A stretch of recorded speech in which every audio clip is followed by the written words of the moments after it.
Hello and welcome to the How2Exit podcast, where we introduce you to a world of small to medium business acquisitions and mergers.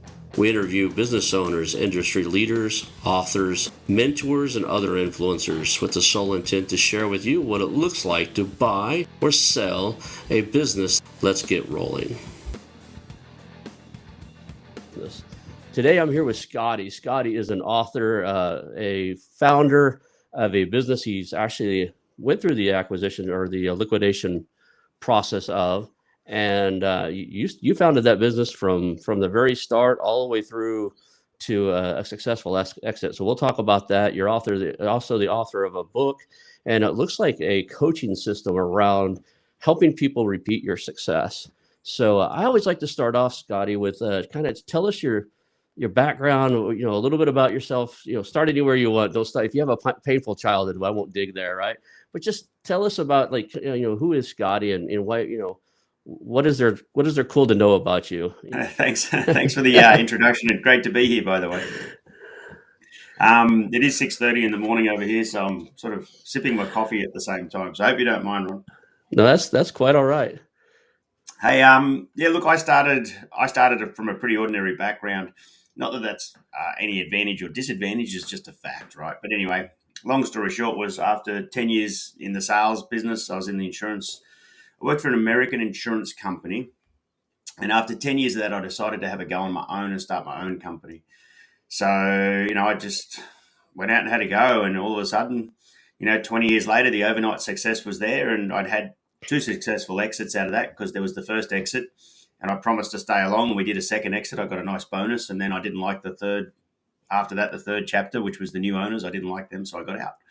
And otherwise, I was going to stay in the business forever. I thought it was going to be my retirement sort of, years and just cruise along as the founder. And but they didn't like that idea. So, but I did go on a pretty successful journey, and I only wanted to start a small business. I had no idea I was going to turn into a large business. Certainly not a mega business, but it was a great business. I mean, it was such a good business. And the only reason why I wanted to exit in the end was not because I wanted to cash in. It was because I wanted to de-risk, and I wanted to take the business on a global kind of scale and do that with other people's money. So it was a bit of a each way bet. As it turned out, that didn't work out, but that was the risk I took at the time. It still worked out really well for me. Don't get me wrong; I'm not upset at all. But I really would have liked to have seen if we had really tried to go aggressive with it and market it overseas and do all these wonderful things. What could have happened? What was the real potential of the business? So I started a business in 2000 around technology, and at the time, I was like, people didn't even know what Google was. I mean, software as a service wasn't a term, but that's what I was doing. There was no cloud, but I started a business doing exactly that. And, it was, some people say it was a little bit trailblazy, a little bit early. At the time, it didn't feel like it at all. In fact, at the time, it felt really bad because the big tech crash of April 2000 happened. And, I was only looking at Amazon shares the other day. At the end of 99, the Amazon shares were like 90 cents. And by mid-2000, they were 5 cents. So tech wasn't really the flavor of the month in 2000, right? So, that 5 cents, and look at Amazon now, that's a whole nother story again. But, tech wasn't really that cool. But I started a technology business, or tried to start a technology business in 2000. And 4 years later, I actually had one. It's interesting, as I was a defense contractor back then, working for the government. Just came out of the military, and all my friends were making millions doing the .com thing. So I jumped out of defense contracting, dove into the .com around the 2000 mark, and got really good at liquidating equipment and having to be the bad guy. And I was there when ISP channel shut down. That probably never heard of them, but Excite.com. When Excite.com and Excited Home went under back in the day when it was head to head with Yahoo and Google, I ran Excite. So I thought I was gonna go out there, and I turned a job down at Google once because I told them they were already too big, and I wanted to work at a startup, and went to work for a company that created anti-spam antivirus. And I quit looking up what that stock options would have been worth. It breaks my heart too much, right? So funny thing is, fast forward 20 something years or 15 years later, they offered me they started interviewing me to run a data center here in Oklahoma. And even though I was done with technology, I already went out and got a different degree and was doing something totally different. I went through like 6 rounds of interviews because I wasn't dumb enough to turn down a job from them twice. So, but tell us about. I mean, not only do I was reading your profile, man. You're a really interesting guy. I don't know why they picked that guy in the United States for the Dos Equis commercial, the most interesting man in the world, because like he doesn't surf and firefight and all the other stuff. So now that you've sold your business, you're, on your profile it says you're retired. I'd almost say semi-retired because you seem to do a lot more work than most of the people I know.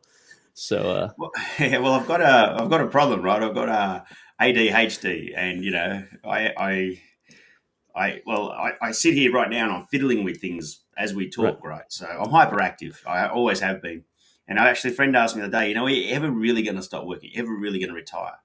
And I said, well, I mean, this is just fun now. All I do now is I just walk around trying to achieve some more goals, so some challenges in life. That's all I do now. And I guess the reality is that's all I've ever done anyway. The only difference is the sense of urgency isn't there now. I don't need it to put food on the table anymore.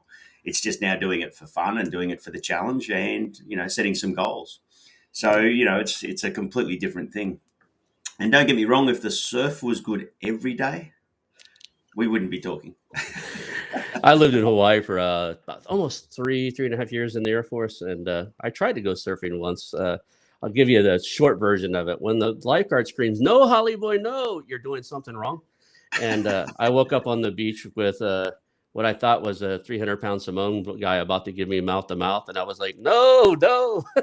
But I crashed, burned, got knocked out, and drug out by the lifeguards. And after that, I decided that I'll go back to night diving and scuba and but the surfboard are for people who have more time to spend on the water. I regret it a little bit because I really do love the ocean. So I think I should have went back out there, but I was a full-time college student. I was in military intelligence, so we're just busy with all the crazy stuff going on in the world, and to take on another sport that wasn't at night, it was difficult for me to do. So I took up night diving instead of surfing. A lot of the guys there in Hawaii, they took up surfing. Some of them got hurt pretty good. As they do. Yeah, there's some surf occasionally in Hawaii that if you're a young military egotistical guy, it's probably not appropriate to be on that surf. But your ego let those will talk you out of.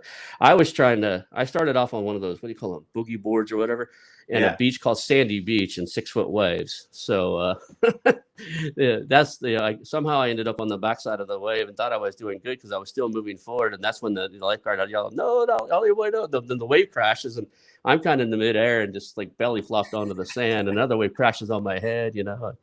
But yeah, so what?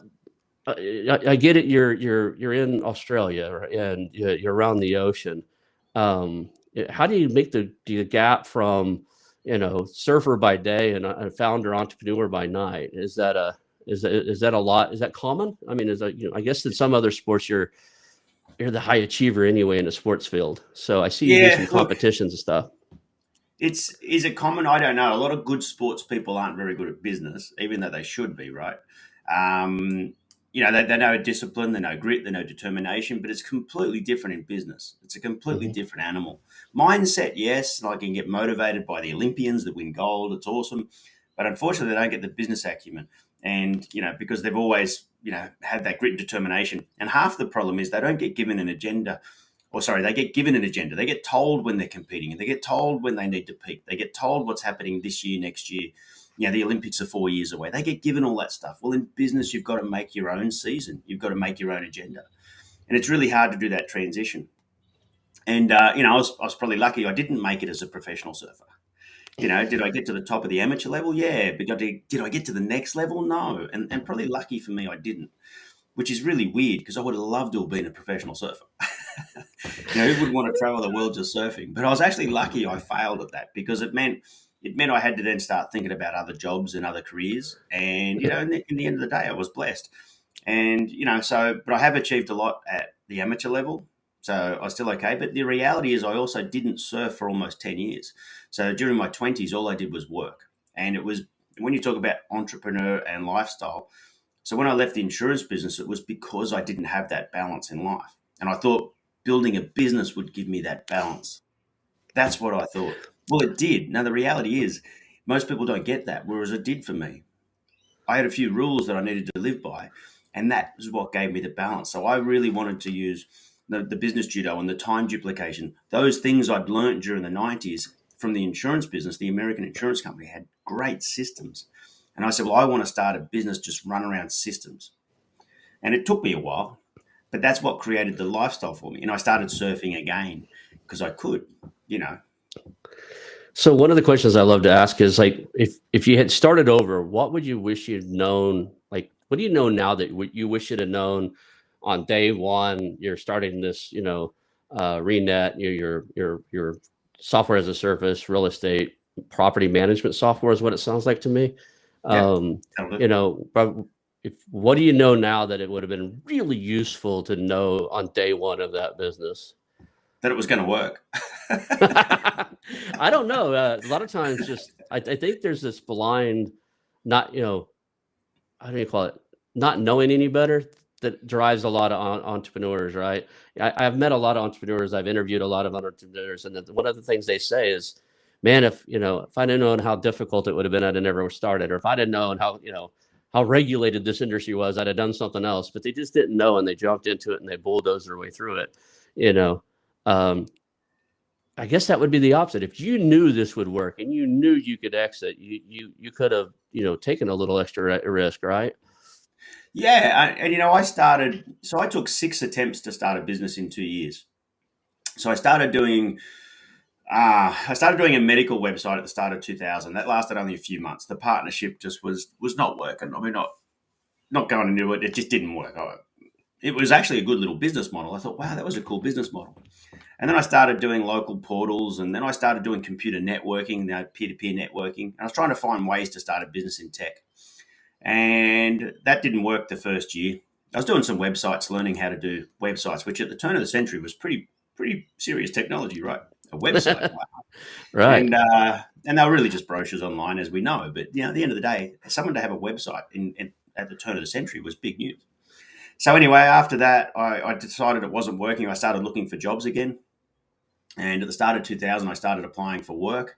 And, not only did I not get a job, I never even got a job interview. So no one would even give me a look in. I went, oh, that's not real cool. So I kept on going down the path of learning. And in May 2001, I went on a bit of a family break with my grandmother. I went into a bookstore and I bought a book on PHP and a book on MySQL. And I started learning the online programming. And that's where everything changed. Then I started a car yard portal, and I started a accommodation portal, and I started a real estate portal, as we'll call it. So it wasn't like Airbnb for the accommodation one. It was more to do around real estate agents and advertising their properties in a centralized area. And I did the same thing for car yards, and I did the same thing for real estate. And it was ReNet was the one that took off. In fact, I had clients in all three of them. So I had accommodation people on the accommodation one. I had people on the car yard one, and I had agents on the agent one. But the agent one seemed to give me the least resistance, so I stuck at that one. So the other two didn't really fail. But this is where you asked the question earlier. If I knew now, what if I knew then what I know now? It would be, well, keep going with the other two, because they could have been big news too. But at the end of the day, what? One thing that was really good as well was the fact I became very focused on one industry. So being self-taught and, moving from a city back to the country area, I really wanted to create a lifestyle. So the fact I focused on just one niche industry and didn't let other distractions come along and distract me on other possibilities and opportunities meant I had success in that industry. So I often wonder whether the other businesses would have been just as big, if not bigger, or whether I just would have been a jack of all trades and master of none, which I've seen plenty of people do over the years. I've seen plenty of people, they even come and went within the industry. It was like, what happened to that company? Gone. So I was very lucky that I actually stayed focused on one industry as well. It's interesting. We have a little bit of a similar backgrounds in the fact that, I actually once got a job offer for, website development because I was fluent in HTML, and I thought this job isn't going to last. They offered me $50,000 a year to write HTML code for a website for documentation project for defense contracting. And it wasn't 6 months. I turned it down to do something else, but it wasn't 6 months after that before the WYSIWYG started popping up and you could just type in a word processor and get it. So glad I turned it down. But I went in. I tried PHP, MySQL. I was a Unix systems administrator in the IT world for a while, so I created a few websites out there. Directory of martial arts schools. I spent, I won't say a fairly six-figure amount creating an online dating service that ended up with a chicken and egg problem. I couldn't get, which is not enough profiles in it to be attractive to have people fill out a profile in it, right? And so I had my lessons learned in the tech industry, but same thing. I joke around, and somebody says, "Do you still know how to program?" And I said, "Well, I was never a good one. I was always a functional programmer." Well, in the nerd world, in the technology world, functional programmers are like C language, language where they're doing programming in functions. I have to clarify that. It's like, no, I write the software until it functions to do what I wanted it to do, and then I leave it alone. So it barely functions. I'm a functional programmer. So I always had to hire programmers to go in and clean up whatever mess I created. Just like, here's what I want. Here's an idea. Make it really work. Because if you click the wrong sequence of buttons, it's going to break. So, so you went through this process, and it wasn't like, I love this, a success overnight. I'm actually working on a book called Get Rich Quick My Ass. And it's mostly about real estate because I have a real estate background, but it's all these get rich quick gurus. Like, if you do this, you make $1 million. Like, yeah, that's not how that works. But in that span of what, 20 years or so that you were making this work, what were some of the best resources you come along the way? Like, were there any coaches, programs, or something that just took you to the next level? Is there anything you stumbled across that really helped out? Well, no, believe it or not, it's really weird because now I do a bit of mentoring and advising, and I really had very little myself other than within the industry. I went within the industry to get the advice I wanted. I had most of that before I started. So, like I said, I was very fortunate that I worked for an American insurance company who understood the power of developing people. So by the time I got to 2000, I'd had 10 years of of just being drummed with motivation, and goal setting was just not an option. We just did that all the time, and so I was on a trajectory already. So all I needed to do was prove it. I didn't need the motivation. In fact, I heard Elon Musk say, he was talking to entrepreneurs, and he said, "Well, if I have to motivate an entrepreneur, they're not an entrepreneur." Right. I believe that whole. I always tell people, like, well, I'm looking for motivation. I was like, don't look for inspiration. Motivation is what I call a very fickle beast, right? It comes, it goes, it'll leave you when you most need it. Motivation is a temporary thing. Inspiration, a why, a drive for doing something, will carry you through when it actually gets tough, right? And a lot of entrepreneurs, they just don't get it. It's eventually you're going to have rough spells, right? You're going to have industries that cycle up and down, economies cycle up and down. Some programmer's going to do something stupid and break your code. There's just the roller coaster of things inside of the entrepreneurial life. And if you're relying on quote unquote motivation, I think you're going to slide backwards more than the average guy who's they're inspired, they're driven, they're doing something because they enjoy it. Win, lose, succeed or fail, they're there to do it because they believe they're helping the customers and they enjoy what they're doing. So. Well, the reality is, I read a lot of books in the 90s and stuff, motivational. And at the start of the journey, I was still reading a few motivational books. And then I started to change. Well, I was reading a lot of knowledge books too, like How to Program. But anyway, then I started changing to more autobiography type books. People that have climbed Mount Everest and people that have done some rock bands. And, I started reading more about autobiography and what people had experienced rather than how to or why to, but what was it like on the other side and how they do things. So I started changing the style of books I was reading. So that was an interesting journey. I went on with just even reading books. So I didn't need any more motivation. I didn't need any more inspiration. I had it all. I was rolling. So I changed the style of book I was reading because of that. So you actually have a book coming out, and I'm going to read the title so don't mess it up. Build a business you can sell, make the most money now and when you sell. Now that's I see it on Amazon, so I say it's coming out, but it's already available on Amazon because that's what I was reading it from. But tell me about that. You went from reading these books to now you've built a business, you've had a successful liquidation. And now you got a book out there to show other people. So tell me a little bit about that. And I'm friends with your co-author Lana, so that's just to put that out there. People know, right? Well, Lana came to me. So the short story is Lana. I was never going to write a book like this. That was never on the agenda. Did I want to write some books? Yeah. And actually, Lana came to me about 2 years ago, and she said, "Oh, what are your books?" And I said, "I haven't got one." And she said, "Okay, let me know when you write one." Anyway, she came to me mid-year last year, a little bit before. I think it was like May or June or something. I definitely know by June this had actually come to fruition. She said, "I've written this document." So she, as you know, she was in the business acquisition world and stuff. And there's businesses people have and they want to sell, but they can't sell. They're not really businesses. They're just jobs. They might even be really good businesses, but they're really just jobs. You can't really buy them or acquire them because, they're not relevant. And she said, I've written this 17-page document that I'm going to give to these people to help them out. She said, "Do you mind having a look?" So I said, "Yeah, sure. I'll have a look. I'll have a read." And I had a look through it and I went, "Hey, Lana, this is almost a book." And somewhere between that conversation, the end of that conversation, we decided to co-author a book. So we did. And it was really designed to help those people who are in business or starting a business and want to set it up the right way. Because one day you're going to want to get out of that business. At one point, it could be because you've had enough. It could be because of health. It could be because of a change of lifestyle. It could be anything at all. But at some point in time, you're going to start a business and you're going to want to get out. And it's a lot easier if you make the decision now what that exit's going to look like in the future. Is it something you just close down because you've made the money out of it? Something you want to on-sell? Is it something? What is it? So anyway, we wrote this book. So we went on this journey and we set a goal that every week we'd catch up and just write a couple of chapters each. Not chapters, sorry, paragraphs each, and just build it. We mapped out the framework, and then, the goal was by February this year we'd have it written, and then it took months to get it online because of the co-authoring thing was an issue. Anyway, we got it all done. So now it's up. It's been live, I think, for about a month, but we're sort of releasing it this month and letting the world know about it. So it's been really good. So Lana was excellent.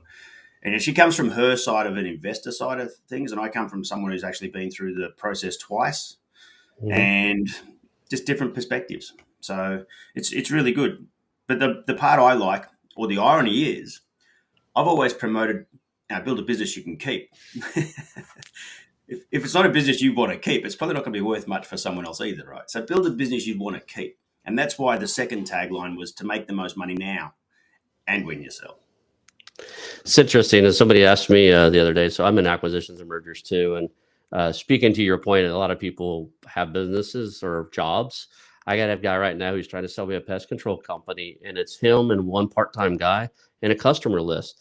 And he doesn't get it that when he leaves, half of those 260 people aren't going to hang around because, he actually mows their lawn when the grass is too high. He's a pest control guy, it's one of the things I own. I own a little pest control company, but I want to grow it through acquisitions, but he just doesn't have much, and he doesn't get it because he's been servicing everybody and doing extra favors for him. Like he picks up limbs when they're down on the ground. He's up by the lake. He doesn't get that. He just has a self-directed, job, and where he's winning 3 times his earnings. It's just not going to happen. Well, the reality though is that he just needs someone like that to buy the business. Right. And that's okay. There's nothing wrong with that. Someone else who wants to buy a job, he's got the great business for them. It's just not for you, for example, as an investor. And that's part of the thing we try to cover in the book is that, know who your kind of buyers are and who you are as a seller and work that stuff out in advance. That guy selling his business to an investor isn't going to work. But it doesn't mean Tom down the road is not going to think that's a great job.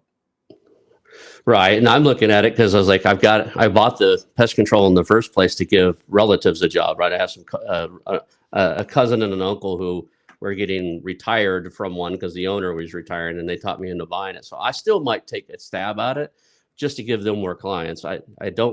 It's one of those, it's an interesting buy. I bought it just because I have relatives that said, "Hey, we'd really like to do this." And I told them no for 2 years flat. And then one day I seen one online that and realized that it was claiming it had a 40-something% profit margin. I'm like, oh, bullocks. There's no way, right? So I started doing the research, and it's not uncommon for pest controls to have 35, 40, 45% profit margins. I'm like, why am I telling these guys no? So I went out there, we got that thing, and it's still too small. The number one rule in our space is don't buy yourself another job. And it turns out it's too small. It's another job. So until I get a couple more small acquisitions, so it grows enough, then it was not the proper thing for me to do.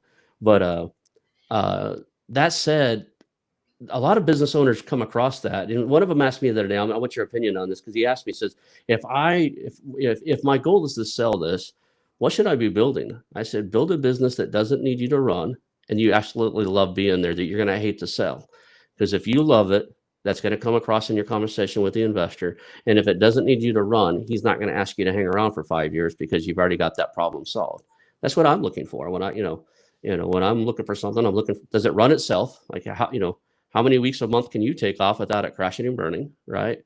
And is it something you love to do? Like, the customers understand the passion that it was built around, because that's a hard thing to replace, or infuse into something that never had it or hasn't had it in years.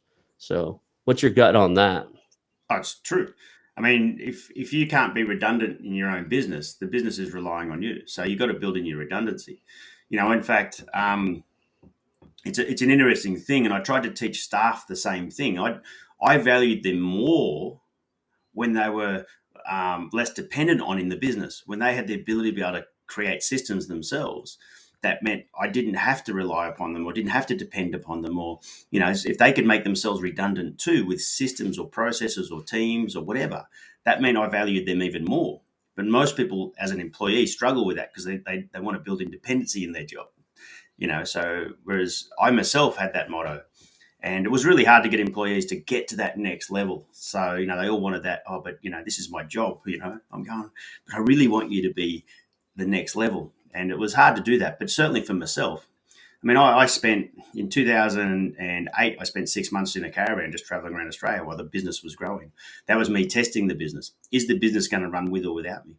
In fact, it was interesting because the business still grew that year, and I'm sure I lost a bit of business because I wasn't there.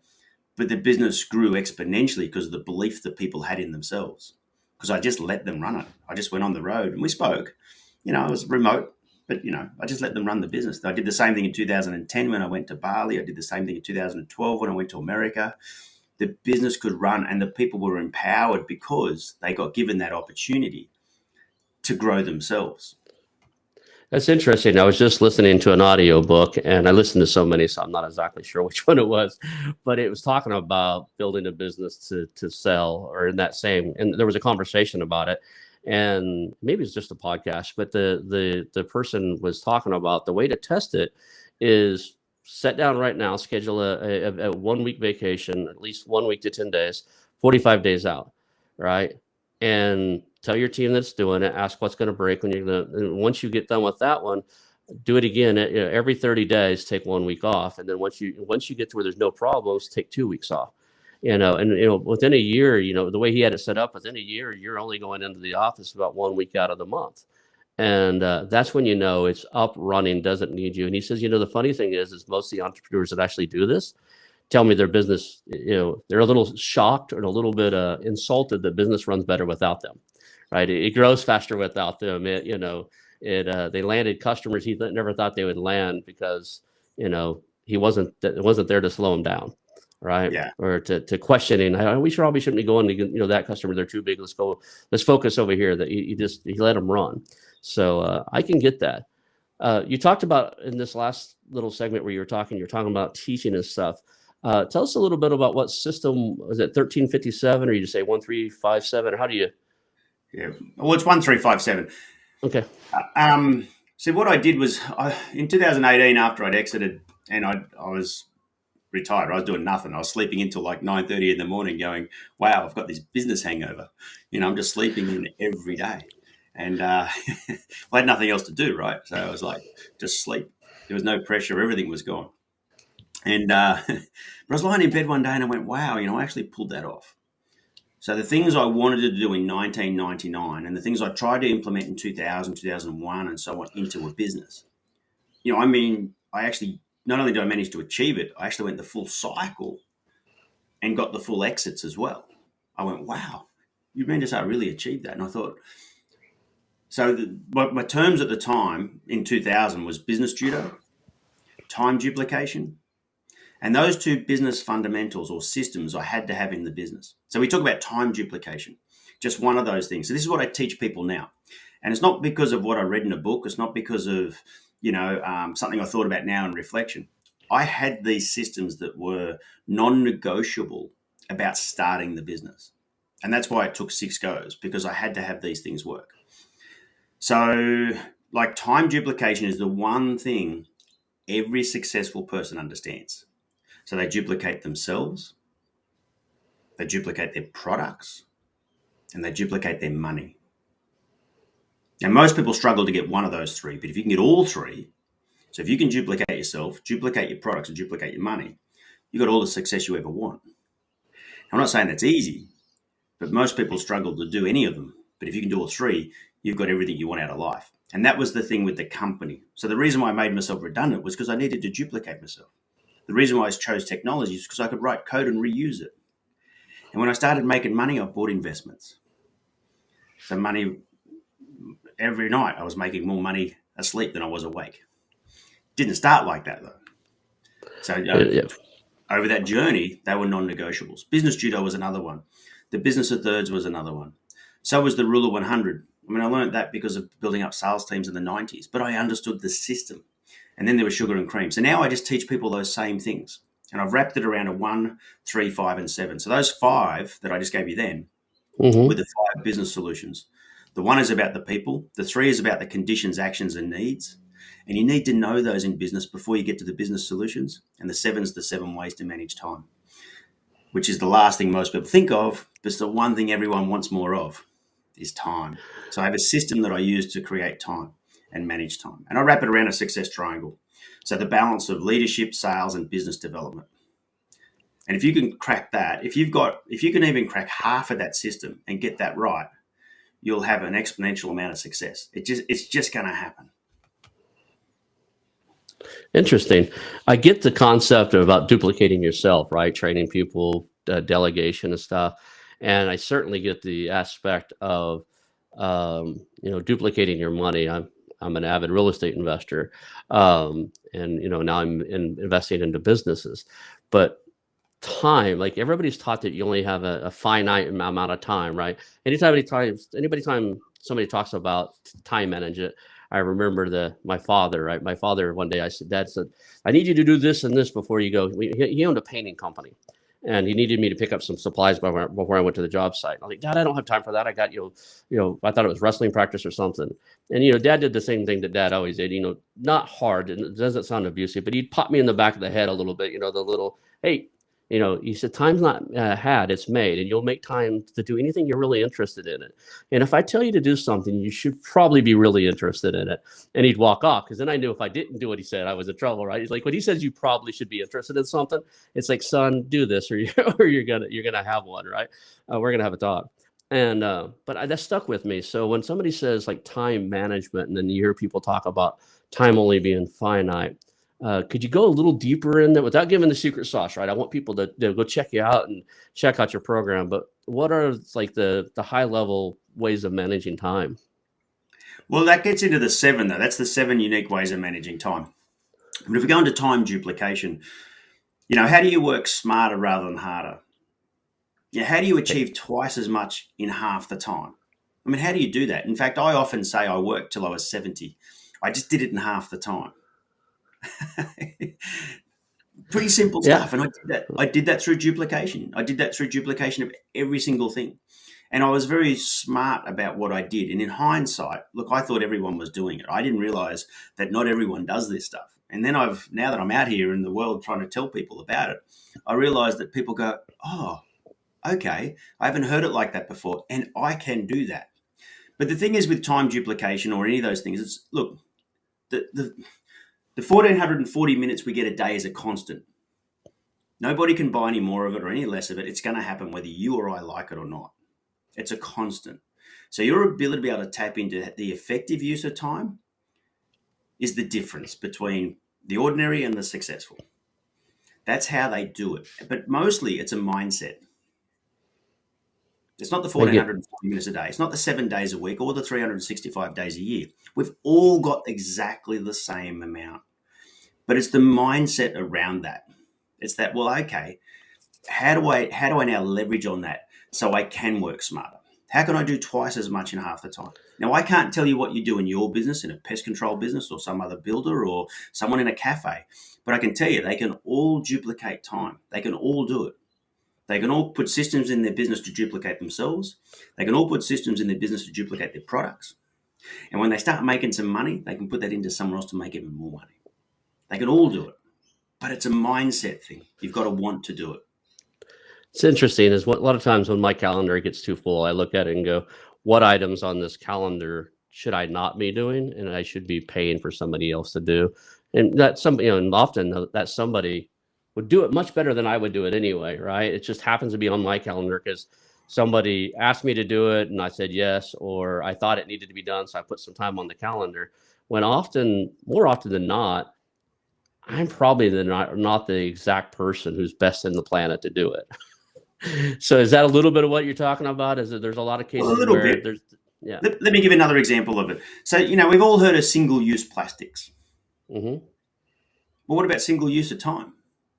So when you talk about your calendar and what's the most effective thing you're doing right now, well, what's the thing that's going to give you, more than one result back from that one amount of effort? What's the duplication of the effort you're doing now? Or is it one-to-one?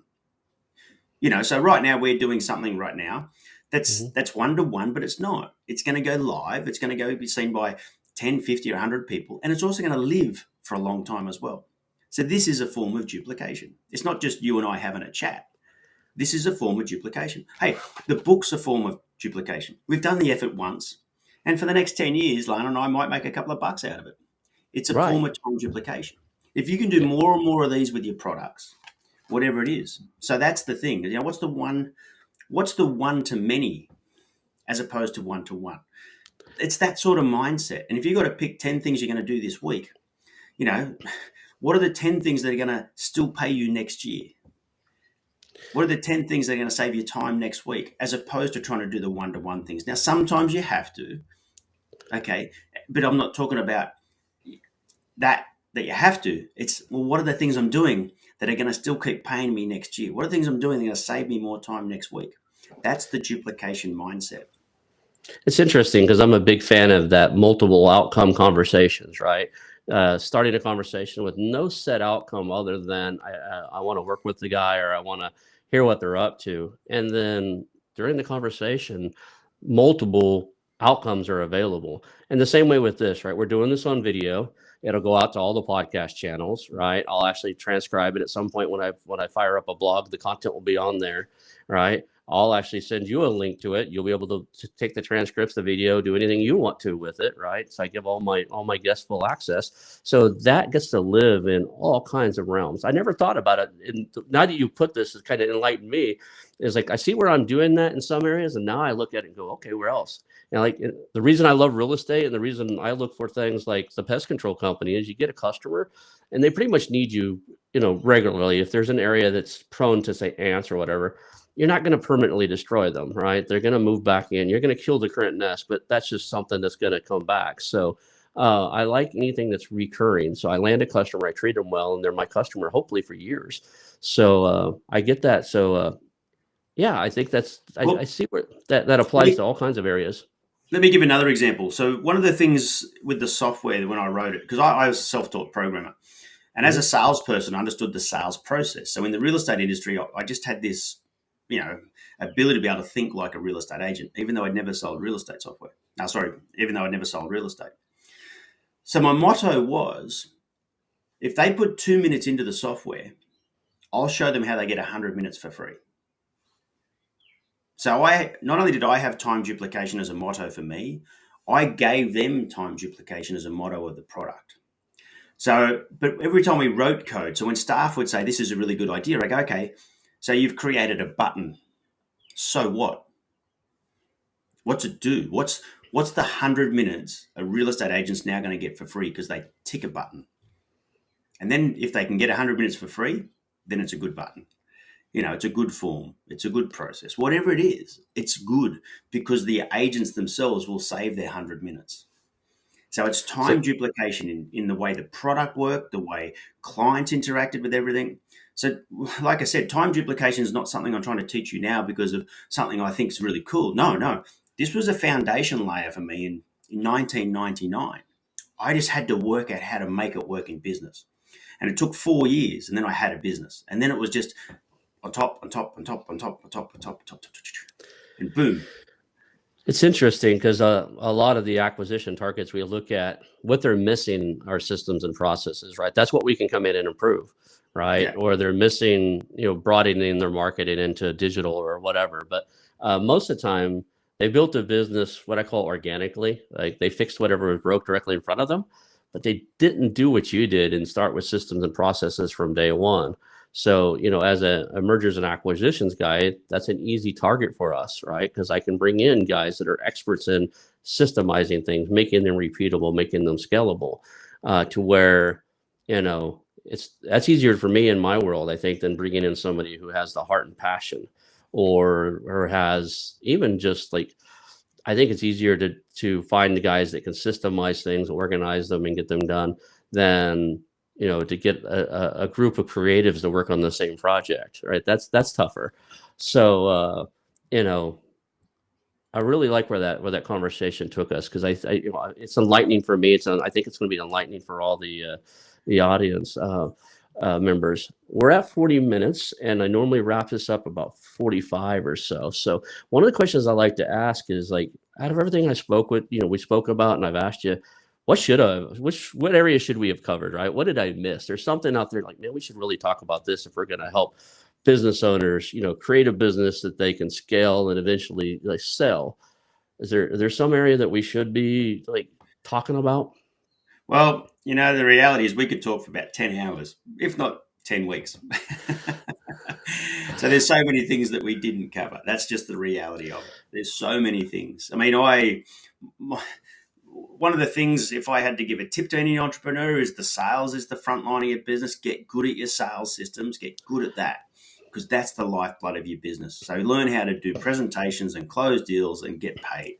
That is a fundamental necessity. It's just you can't have a business without that. There's no such thing as build it and they'll come. You got to build it and sell it. So that is a fundamental. So I can talk about that one all day. Lucky for me, I spent 10 years doing door to door or business to business. So I had the ability to be able to go into a door and walk out with a check.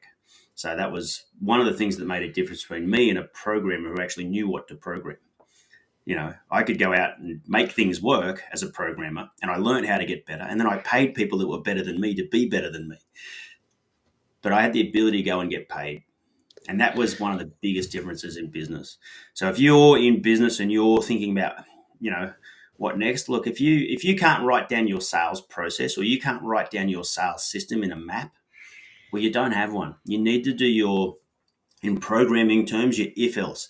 If I get a lead, I'm going to do this. If that works, else I'll do this. What's the process? What's the system? What's the stages you take people through to have that presentation, to onboard them and retain them? What are those systems and processes? And if you can write those down, you've got one. But most people can't write it down. If you could present that type of stuff to a guy like me, your business is sellable, right? You know how many, I probably, not including the roll up we're doing right now, which we spoke to, well over 100 marketing agencies that we're working with, not including those guys, but outside of that realm, I probably spoke to yet another 100 business owners at business networking events, and just, people thinking they're wanting to sell, or a broker calls me. And I always ask, what does your sales cycle look like? It's how I present it. Like, from you think somebody's interested until they write you a check, what is that timeline? What is the process? And nobody to this date has been like crystal clear. Step one is this, step two is this, step three is this. Everybody's, well, it kind of goes, and you can just tell by the way they're almost making it up as they go, is there is no standard process, right? And I did a little bit of insurance. I did Aflac, right? You know what Aflac is, the crazy duck. So in American, it's supplemental insurance for like to cover your expenses where your medical or health wouldn't. So like time missed from work, extra money for hospital bills, that type of stuff. But we went door to door, inside of businesses too, and the training behind that was impressive. But for most business owners, like, if you don't have that background, and I've had people go, yeah, we use Sandler's. I was like, cool, explain the Sandler's sales model. It's a very popular question-based, consultative-based sales model. And they send some guys to Sandler, but they don't know the process. The owner can't tell me their sales cycle. And that's not a red flag and like, kill the deal, but to me, it says discount. you know, you're going to get it at a better price because that's one thing I have to fix. Yeah. So, Well, like so you asked, what's something we're missing? Most people, I mean, we talk about it a little bit in the book, but without the book, people need a sales system. They 100% need it. And most people don't have one. They can't write it out. They can't explain it. They get leads. They close deals. They have a business. Nothing wrong with any of that. That's perfect. But imagine how much better it would be with a system. yeah. Right, I get it. So you went through. There's a question in the back of my head I want to get out before we're done here. You've been through 2 liquidity events, same business, right? But you've been through it twice. What were things that happened during that liquidity process, that acquisitions process, where you're working with somebody acquiring your business, that business owners should know, right? There's something happened along the way. They wanted a particular set of information. Was there any like things that surprised you through the process the first time that you made sure was there the second time, or? No, the one thing I did notice though was, look, presenting the business and having the people want to buy the business was easy. Look, I paid a merchant banker to put it all together, right? I didn't do that Okay. myself. So I paid a person to do it. Smart enough to use business judo, pay someone, but I was there for the journey. So I did all the presentations and stuff, but he did all the deals in the back room. So the one thing I learned though was when it got to the solicitor end, the due diligence and all that sort of stuff, man, that gets ugly. That's where things break because the solicitors and accountants start asking all these nasty questions of each other. And that's where you start to take things personally. You start going, what are you talking about? And that's when things can get really ugly. And so you've got to be prepared for that more than anything else. The actual ability to be able to, talk to someone about your business and them think it's of value is actually the easy part. Then when they go, yeah, can we have a look under the bonnet? And they start picking out all the pieces of it and they really start to interrogate it. It can get ugly. And it did both times, but it was probably just process. But both times I go, man, what's going on here? Is this really worth it? And I've seen businesses pull out when it gets to the legal process. I had a person the other day with $1 million investment in his business, his startup, and it got to the legal part and he's pulled out. Yeah, I And get that. I'm going, You well, know, I get it, but I go, wow, well, it's so hard because the solicitors only get paid by asking questions and causing trouble, right? That's how they make their money. So, right. And that's a very brilliant idea to actually hire an investment banker to help you sell your business, because they can present it in such a way that you have multiple bidders, right? And they've been through it. They can do that. Personally, I don't want to deal with them, but that's not what you're looking for. You're not looking for, you as the business owner are not looking for an easy purchase from an acquisitions and mergers guy. You're looking for the best value in your business, right? So if you've got a business out there, you're listening and you're doing anything more than $1 million EBIT, and you can afford an investment banker when you're ready to sell, I absolutely would recommend that. Right? I think that there's huge advantage to that. so So he really got paid. He really got paid in that process when he right, was the mediator between the both parties. Hey Scotty, it's okay, and he'd go to them, okay, and he'd really try to hold the glue together. So and instead of getting beaten up by solicitors asking nasty questions of each other and arguing almost. I've been on the phone. I remember they were asking about the non-compete, and the one party was asking for 2 years, and they were arguing. My party was arguing. I said, "Hey guys, listen, it's okay. Leave 2 years non-compete in there because when I sell this business, I'm not starting another one next week, right? I don't care if I'm getting out because I want to go on another journey. I'm not getting out because I want to start another one and compete with you. So leave 2 years in there. It's not a problem, right? But the arguing going on was like, whoa, whoa, whoa, guys, slow down. It's okay. And yeah, that sort of stuff was only one of the situations, but it was constant. And I guess they're trying to protect me. They're getting paid to protect me, and they get right. billed when they protect me. So the more they try to protect you, the more they get billed. So yeah, you What know what I'm one of talking the, about. one of the lessons I learned after the second or third evaluation of a business is never say, "Who the hell taught you how to do accounting?" Some of these medium-sized business owners, their accountant does their taxes and lets them slide on how they do their actual accounting. The two don't rectify, they don't reconcile, right? You look at their tax returns, you look at their business, and like, how in the hell did your tax person come up with that, right? So, and that's expensive. So, what they understand, they don't get is now I have to employ I have a girl here. Her name, she goes by Kat. She's a retired forensic accountant. Right now, I have to employ somebody who's really skilled to try to like map this out for me and make sure that everything is okay. To where if you just would have a regular bookkeeper and accountant check your stuff now and then, it would make it a little easier to get through that due diligence process, right? And I'm no accountant by any measure, but I know when I see something that's really messed up, right? We had one company who had millions and millions of dollars in accounts receivable. And one day I said, well, what's this big loop here? She goes, that's everybody under $10,000. I said, what do you mean? Well, I didn't want to, I'm not putting a single entry in every one of my, for every client that owes us a few $100s in the books. And I was like, what do you mean you're not? These guys owe, $600, $1,500, $1,800 a piece. So she just grouped them into almost $1 million line item that said, other business, I was like, no, that's not how this works. So, yeah, I get that. The process of the due diligence, that's where like I tell people, that's where a lot of deals go to die, right? They die in due diligence because either feelings get in the way. One person gets upset and doesn't, why are you questioning my, integrity? And that's not, we're not, I've never questioned anybody's integrity around the business. I'll tell you if I think you're out of integrity. I'm not afraid to do that. But what I'm questioning is, is this up to code? Is this, or you would call it, in the real estate world, be up to code, but this isn't standard accounting practices, right? Can I hand that over to my bookkeeper and they know what to do with it? Because that's what's eventually going to happen. I have to hand it over to my team and they got to know what to do with these items. And, but to be tough skinned, make it through the process, I think, just understand that when people in the acquisitions and mergers are asking you questions, it's from a stance of almost ignorance. They don't know why you did what you did and they're just trying to figure it out. So. Yeah, and it was probably the toughest part. Presenting it, getting to talk to people, having conversations is actually quite easy. I mean, I had plenty of them over the years, and then when I finally got serious about, I wonder what I could do with this business if I had other people's money as well.